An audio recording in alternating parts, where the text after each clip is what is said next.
Greetings, everyone, and welcome to Community Chats. My name is Anthony Syracuse. I'm the Director of Community Engagement here at the University of Mississippi, and I am typically joined by my distinguished colleagues, Dr. Jody Holland and Aaron Picer-Oath, but they are both slacking off today. No, I'm just kidding. They couldn't make it. They had some other things to attend to, so I have the honor of leading Community Chats solo.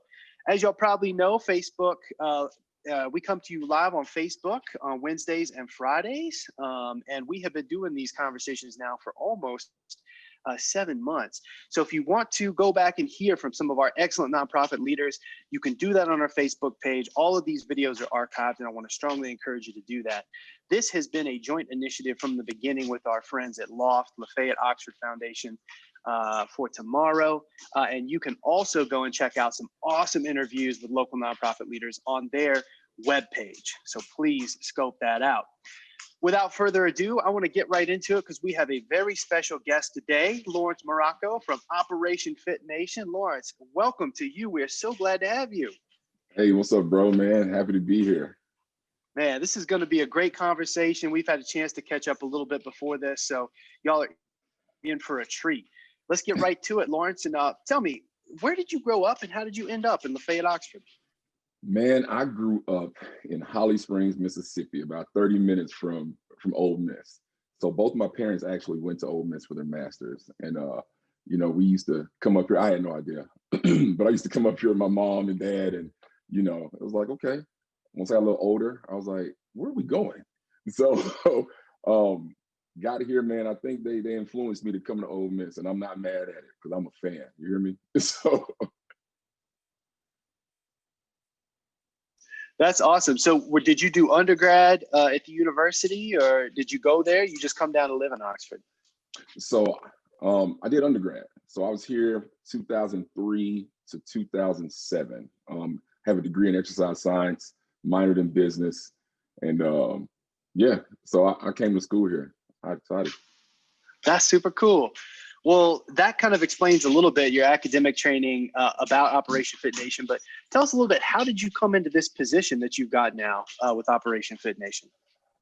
Man, this is how it happened. So exercise science background, man, I love helping people, like point blank period. I love people, but I love helping them with something that I'm passionate about, which is fitness.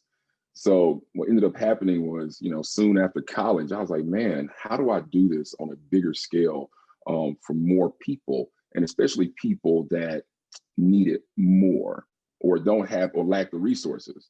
So, man, just a lot of, taking notes and writing stuff down and researching. I was like, you know what, I'm gonna do it. I'm gonna start a charitable organization.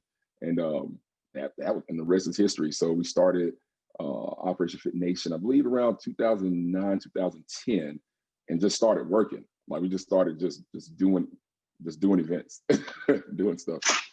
Wow, that's phenomenal. So really, I mean, this came out of your background at the university and your passion for helping and serving others. And you really kind of built this thing up. I'm sure it was a team effort. We'll talk about that in a minute, but tell us what's the mission of Operation FitNation? What are y'all trying to do? Man, simple mission. We're trying to make great health the standard, so not anything crazy, man. We're trying to bring exercise, physical activity, nutrition to really people, again, that don't quite have the resources, that don't know. Man, when I was growing up, my family, we have a Nigerian background. I'm Nigerian American.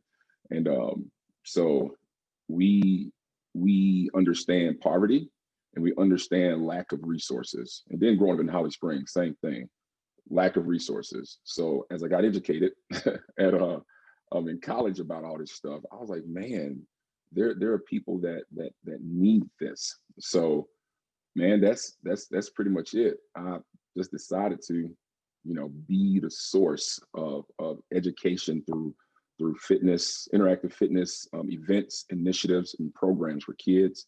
And when you deal with the kids, Anthony, what happens is that the parents end up noticing, so you're able to affect them as well. So over the years of doing like our Healthy Halloween event, we noticed that parents were coming back saying, "Oh man, my kids are eating healthier."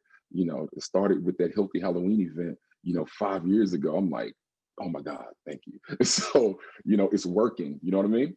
So if I answer the question. Oh yeah, that's great. Okay. And it reminds me, like McDonald's, one of their big strategies, right, was to get kids in the door because they bring their parents. Now, in those situations, they're not eating great food, right? But you take Yeah. a similar approach, right, with fitness and wellness. Uh, And that's phenomenal, starting with the youth. Um, Now, I know you've been central to all of this, but talk to me a little bit about your team, right? Who helps you out? How do you make this thing go? I'm gonna tell you something. Um, so my wife, my wife helps me a lot. Yeah, we're both in the wellness field. You know, she's in mental health. She's a clinical mental health therapist. But over the years, it's been her as my backbone. You know, moving me forward, helping me move forward in this nonprofit. So her, and then now I have my brother, who's he's getting his master's in public health at the University of Penn. I have a Vista as well from the McLean Institute helping. Um, Man, I have volunteers and I have practicum students and interns from the university. So it's grown, but before it was literally, just my wife and I, just getting out there and just talking about it and just doing programs and events in different communities like Charleston, Mississippi, Yeah. and Oxford, and Holly Springs. So yeah, man. Wow. Yeah, I can relate. I started a little community bike program in Memphis for some kids back in 2002. And same deal, you show up, you open the door, our only policy was y'all come on in. And, Yeah. we work with the kids. And over time, people got interested in it. And now that bike shop's almost 20 years old. And, Wow. before you know it, you'll be looking back at FitNation, same deal. You'll be attracting a lot of interest too. So, Yeah. well, that's fantastic. It takes a village, and sometimes that village includes a lot of family members. Absolutely. We talk a little bit about some of the specific programs and initiatives that y'all have been working on. You mentioned your Halloween event, but enumerate some of those things for us. Yeah, so the main one that we've been doing for the past and really 10 years is Healthy Halloween. And with Healthy Halloween, we're able to promote exercise and proper nutrition, or I say healthier foods, not necessarily. It doesn't have to be the the healthiest. It's just another option better than your Snicker or your Reese's. But the way we do that is that you come into the event, you get your wristband, and you go through different exercises or different obstacle courses. And every time you go through one, we give you a little check mark on your wristband. And then by the time you get done with 5 events, you can get a treat bag. And the treat bag is full of healthy treats and some swag from some of our sponsors and vendors. But we're teaching kids that first off, you have to exercise, and this is why. And we talk about it during the event. Secondly, what we do, we're telling them, look, you have an option. Like when I was growing up, I didn't really know that there was a different option other than, Milky Ways, Snickers and Reese's. So I wish I had that. So this is an opportunity now for them to say, man, I don't have to necessarily just go crazy on candy, all the time. So I can go get fruits. I can go get maybe some type of other healthier snack, some type of granola, maybe something, a veggie straw versus just your plain Jane hot Cheetos or something. So we're teaching kids that, hey, you have the option now instead of waiting until later when a diagnosis comes and it's like, oh my God, I have to change. No, let's do this now. So that's Healthy Halloween event. And we've done about 11 of those total. I think one year we might have did 3 in a month, and every event, I think we have about 400 to 500 kids that come out. We have our Operation 1 Miler that we just started this summer because of COVID. Everybody do a mile just to promote exercise with your families, and we did a raffle. Let's see, we have our Fit Carnival, pretty much the same concept as Healthy Halloween, except it's in the spring. And you basically go do exercise events. You get tickets, and then you go redeem those tickets for healthy foods and some swag bags, water bottles, stuff like that. We do let's see, have some other stuff going on, but right now we're working with the Oxford Community Market, and we're doing our neighborhood garden project out there with CB Webb, Boys and Girls Club. We have our fit camps, our mini fit camps with them, and we go in and we educate the kids about proper nutrition through like trivia. And we also run small boot camp classes with them. And then we do a raffle for like I said, swag or even a bike. So that's pretty much what we have going on. outside of a few other things, but those things are in the works. Gotcha. No, that is so phenomenal. And Yeah. the collaboration with other groups is so cool, right? Because a lot of other groups who work in various aspects, the market with food, and Boys and Girls Club with kids, and you kind of pull some of those pieces together, right? And offer some really neat Yes, sir. programming and fill that need. And I'm going to deviate from the script for just a second, because I know you talked about how, you know, you when you're going through your undergrad and you think about exercise science, you think about kind of where you grew up, but you clearly have a passion for this. I mean, Oh man. was there a catalytic moment, or was it just a kind of slow burn where you really developed this passion? Because to do this kind of work and with youth and whatnot, you got to bring that, you know, and you have that. So where did that come from for you? Man, I'm gonna tell you something. So I lost my dad in 1997. I was 12. My dad was my hero, still is my hero. You know, and we were kids. So I had a younger brother. At the time was 2 when my dad passed, and I made a commitment then, you know, to commit myself to working with kids. I've always loved kids. Again, I had a younger brother that I was responsible for with my older brother now. Of course, my mom was there. But man, it started with my dad. He was always there for us. He, you know, worked out with us. He was a tennis coach and a professor. And my mom, she also did group fitness. But man, I think after he passed, it kind of just solidified for me that I'm going to go into, you know, the wellness world and impact the, you know, my community and several other communities, hopefully, through this. And my brother helped with that since he was so young. I'm like, I'm going to, you know, make sure I mentor him and his friends and just kind of go from there, man. It just happened. So, Wow. you Wow. know, That's so an inspiring story. And, you know, in some ways, kind of your brother is like one of your first participants, you know, and thinking with him and working with him on this stuff. And the way you've yep. carried that out from your family into the community is a phenomenal and inspiring story. And, but, you know, doing this work, you know, it could be really difficult. You know, what are some of the challenges that you've experienced getting this thing going and running Operation FitNation? So I own a business as well. I have a 24-hour fitness center that I have, and I do a lot of personal training. And it's time, you know, all of this is my passion, you know, and I want to be able to do it all. So I feel like, man, I wish I had more time in the day. So, you know, being able to find volunteers used to be really hard. I didn't used to have interns and practicum students. Again, it was just, you know, my wife and I really, you know, pushing it forward. So like that was really, really tough to, you know, say I'm putting on this event here, and there. And, you know, hey clients, I'm sorry, you know, I got, you know, because they need me too. And it's like, all right, so that was difficult. Now, not so much. And honestly, thankful again for my wife and the university. Oh my God. They allowed me the opportunity to serve as a practicum and intern site. That's helped me big time. My Vista, right now, Jessica Edmond, oh my God, she is amazing, along with my several, you know, other volunteers and practicum students that I have. So that's been a difficult part in the past, and also money.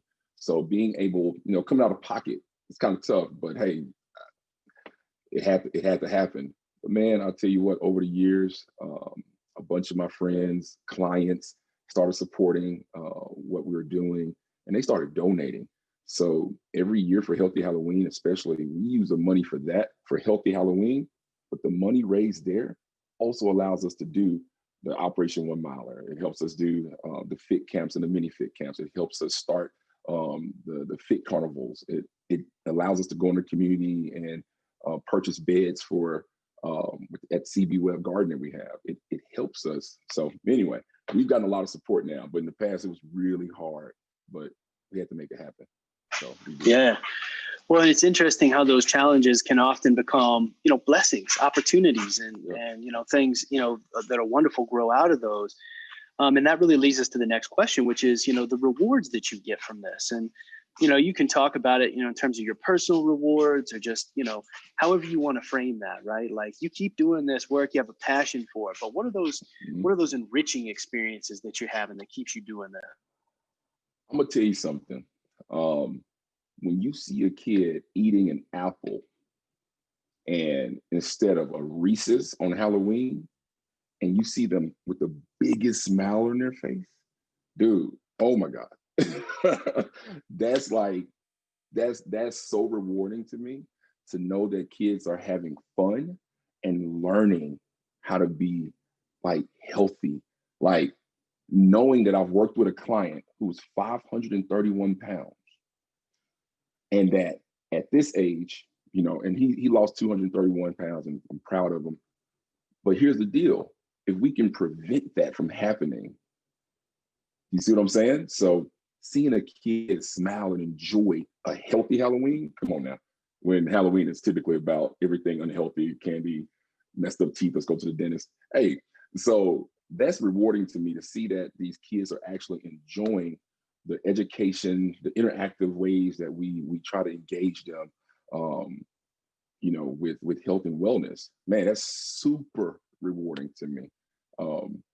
And I mean, that's pretty much it. But man, just the kids, bro. It's just just seeing them smile and get out, and the parents saying, "Oh my God, my kid's eating this." It's like, hey, here we go. Let's do it. Wow.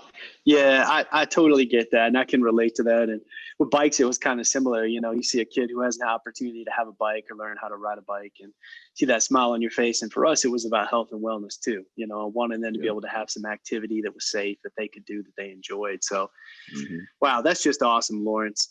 Well, you know, part of what we try to do at Community Chats, try to introduce your work to a broader audience, you know, and so for folks who are listening today, how could people in our community or on our campus contribute to your work? Here's, man, they can come out to the event, you know, come out to the events, support us. When the opportunity comes up, donate if they can.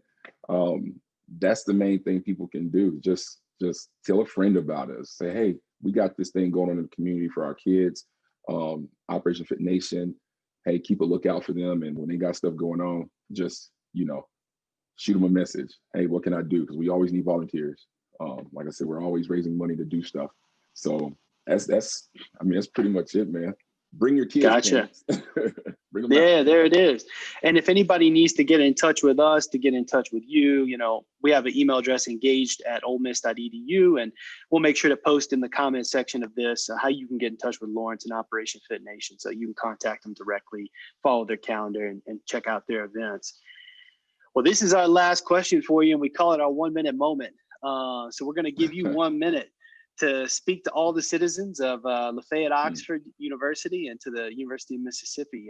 So it's all yours, Lawrence. 1 minute. I don't know if I need a minute. You know, this is what it is. Health is wealth, and this is for everybody. We want people to make sure that they understand that that's their number one priority. We're biased, of course, but that's their number one priority. When you take care of your health, you never know who's watching you. You might have this little kid watching you and being motivated and inspired by you to be healthy, so they won't turn into a 500-pound person later, being real. So you never know. We want people to lead by example, by being the example, because you never know who you can, you know, impact. So that's it. That's awesome. Reminds me of James Baldwin's quote, you know, sometimes the young folks, they may not pay attention to what you say, but they'll never fail to pay attention to what you do. So thank you for being such a wonderful role model in our community, for supporting the health and well-being of our youngest people, and for contributing to a healthy and fit Lafayette Oxford University, Lawrence. We are so grateful to you and to Operation FitNation, and we really look forward to continue to work with you and watching this awesome effort grow in the years to come. And so thank you for being with us. Hey, no problem. Thank you for inviting me on, man. This was awesome. For sure, for sure. And for those of y'all who are tuning in, please go and check out Operation FitNation. Be on the lookout for their awesome events. If you've got young people, take them to these events. Check out what Lawrence is doing. He's making a huge difference in our community. So share this video with folks who need to see it. Please comment, like this. Let Lawrence know you are so proud of what he's doing. And in the meantime, until we see you next time on Community Chats, we want everybody to stay safe, stay engaged, stay fit, stay healthy. And we'll see you next week. Thanks, everybody.